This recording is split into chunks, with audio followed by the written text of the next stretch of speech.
qofka kale waxa uu leeyahay assalaamu calaykum waxaan weydiinayaa sheekha haddii uu surwaalka anqowga wax yar ka dheer yahay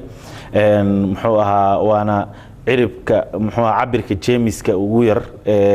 xarago kibirna aysan iga ahayn ma dembi baa sheekhow alxamdulilah labo culimmadu iskuma hayaan intaan ogahay marka koobaad hadduu qofku marada anqowga dhaafiyo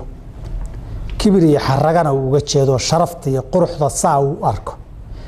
in marada anqowga uu ka kormariyana ceeb iyo foolxumo iyo wixiina kala dhantaalaysa ay ka dhigan tahay isaga siday la tahay inuu qofka xaraam ku jiro khuyalaa ay tahay manjarada oo khuyalaa buu galayaa suuro cagsigeeda dhinaceeda kale oo labaadna culimada intaan ogahay khilaaf kama jiro inay kaba fiican tahay inaad maradii anqowga iyo wixii ka sarreeya geyso والنبي يقول ما أسفل من الكعبين من الإزار ففي النار حديث أبي هريرة البخاري غير كيها وحلا عليه وحي مرض هوس لقى حرته أقوية كهوس يا النار بعد كل شرته مروا له هنا وعسى إزرة المؤمن يعني في الساق قفك مؤمن كهو هوس كحرية إلى عدو كبرتمه يسوي هذا كتجي وإذا إلى عن قوية ذا اللي أقوله سيدا أفضل كه إن شوها كتشرين الدين تسوبر النقارة ساينا يتهينا أنت لا يخلاف كمتشر صورة ذا نويدية بعصوها هذا مرك qofka aan qowgiina waa dhaafiyay kibir iyo xaragana kama ah mid intaana xukunka khilaaf ka sheegin aan ka hormariyo waxa isweydiin mudan oo qofku inuu isweydiiyo mudan maradan waad goyn kartaa korna waad ka laabi kartaa jinis buu hadda sheegay saayilku jinisku dambaradiisii kaakiga ahayd oo lalmata un baa laaban inaan meel kale ka gooyo laaboon talo maxaa diidaya wax diidaya ma jiro adiguse yaa kuu damaanad qaadaya inaan sidan quruxda kuula muuqanin laga yaabo adiguna suu dadku ugu sheekayso laakiin haddana yar foolxumo iyo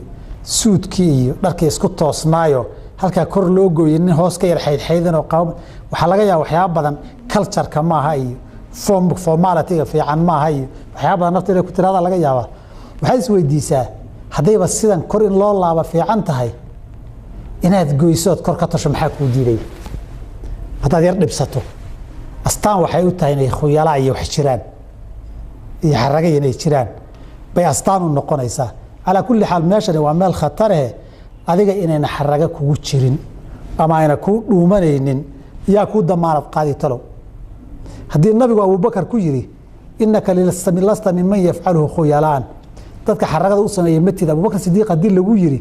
kaa nabigaa u markhaati kacay sal slam talo adiga yaa inoo markhaati furaya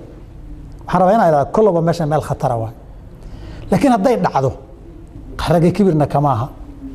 anqowgana waa ka hooseeya masale culimada isku hayaan waay qolo waa wada xaraam leh